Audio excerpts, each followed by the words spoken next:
All right, so this is my Under the Dome review. I just read all of Under the Dome, the book Under the Dome by Stephen King. Took me a good month and a few days. So this is the biggest book I ever read, so I thought I deserved a proper and thorough review. So I'm going to do this in parts and sections. I'm going to go over the cons, what's bad about the book, then the interesting notes, things that aren't really good about the book or bad from the book, but they're really interesting and should be talked about. And then I'm going to go over the good, what was really good about the book. Okay, so first, cons. So this was written by Stephen King, and it has a lot, this is the first con, it has a lot of padding. It really feels at times like somebody walked up to Stephen King one day out of the blue and said, "Hey King, I dare you to write the longest book of all time." And King was like, "I accept, challenge accepted, I'm doing it." Because 200 pages of this story are nothing but padding. This story should not have been this long. It should have been 800 pages tops. 200 pages, 300, is nothing but padding. These pages add nothing to the story. They add nothing to the characters. They add nothing to the themes. They add nothing to the plot. They're just there to take up time and make the book longer. And that's it. That's all. The major example of this is in the opening the book. The dome initially drops. That's the plot. A dome has dropped and has sealed the town inside of itself. And this guy named Big Jim takes this opportunity to try and take over the town. Meanwhile, all these characters having visions of the future. That's your basic plot right there. So this dome traps a town inside and they can't leave. So they got a limited number of resources. So the first scene of this story is the dome sealing the man.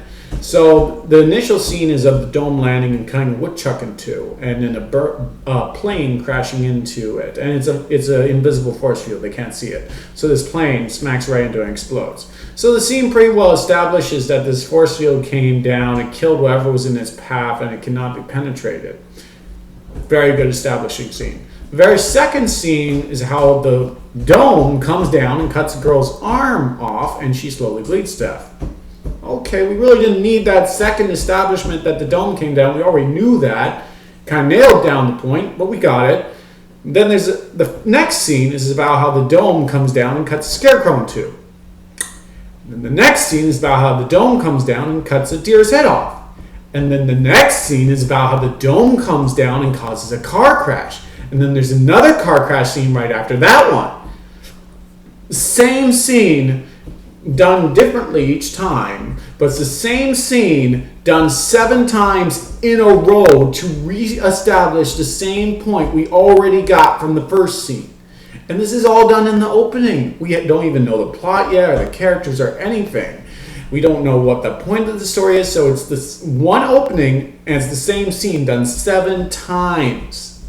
Most readers won't put up with that at all. Like, it's pure padding for the first 40 pages of the story. Pure padding. Another example of this is the end of the story. The climax to one of the subplots, I'm going to call it the Halloween subplot.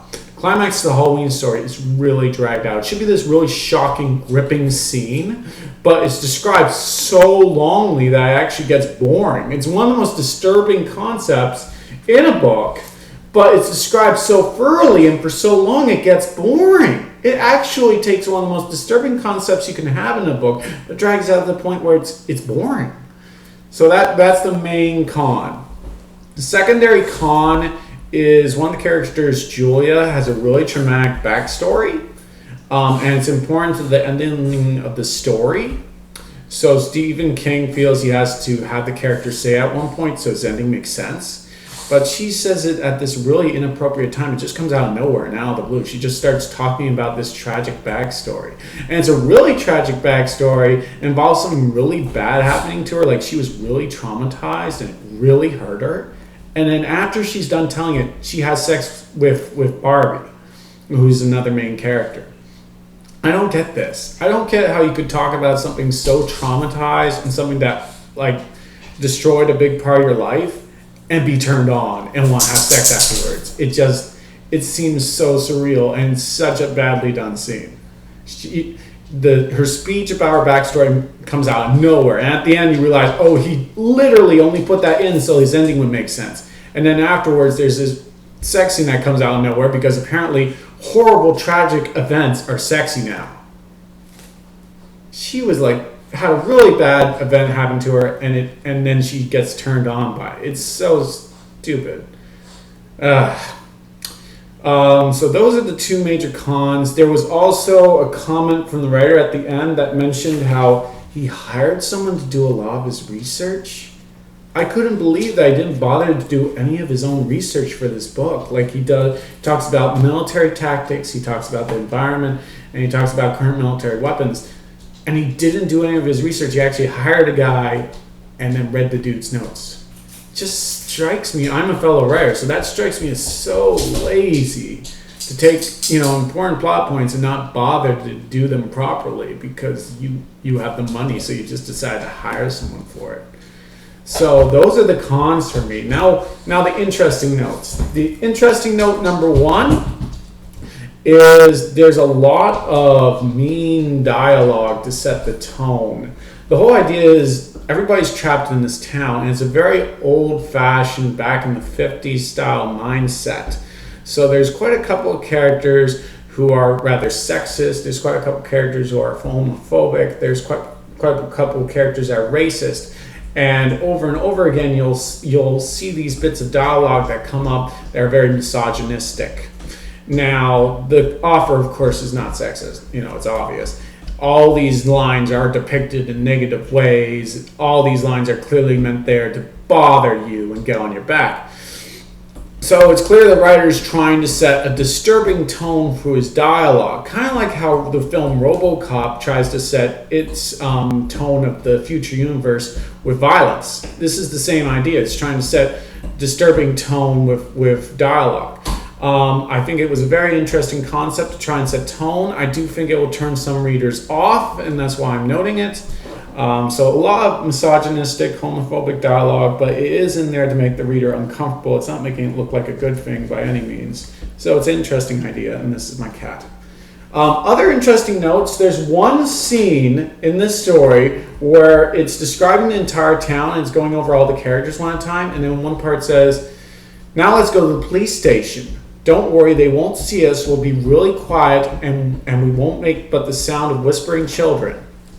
And it's just that one line, and that's it. But what it's saying is, you're a character. You actually have a little bit of influence on the town.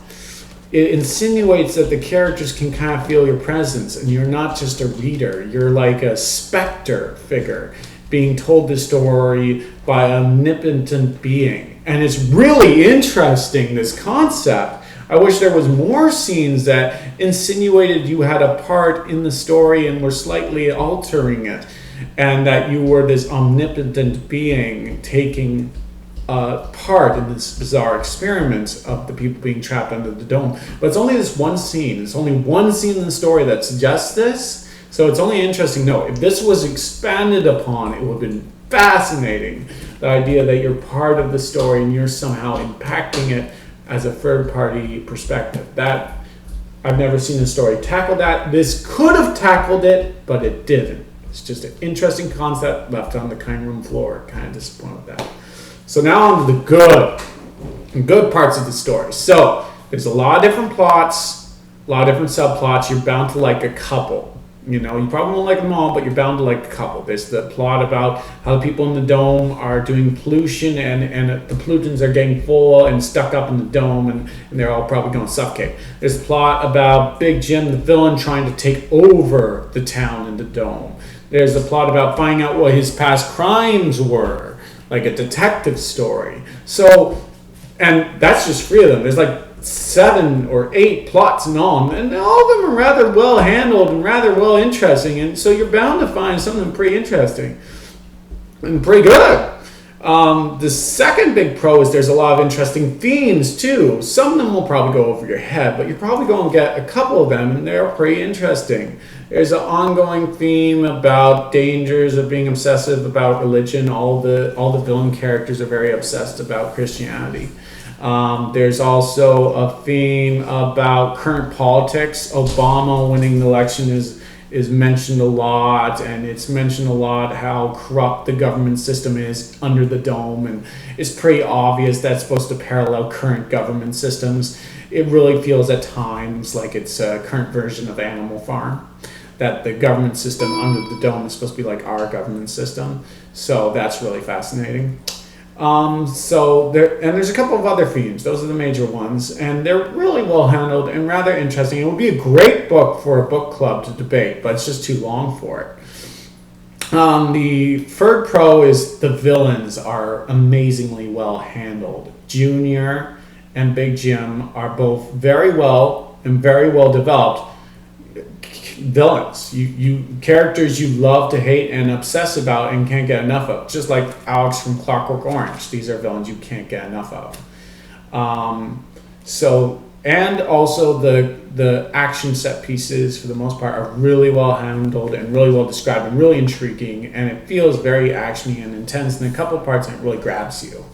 So those are the pros, those are the interesting notes, and those are the cons. As you can see, about the same number of pros as cons. It's got really amazing moments, but then kind of crummy moments. So I'm giving this a 6.5 out of 10. If you're a King fan, you'll probably get a lot more out of it because there's a lot of references to other King stories, so you'll probably love it a lot more. I say read it if you're a massive King fan, if you have a lot of free time, or if you thought the concept of the show was really intriguing, but you wanted to see it done in a very different way. So check it out if you want. I hope you found this review informative. Peace. Peace. Yeah.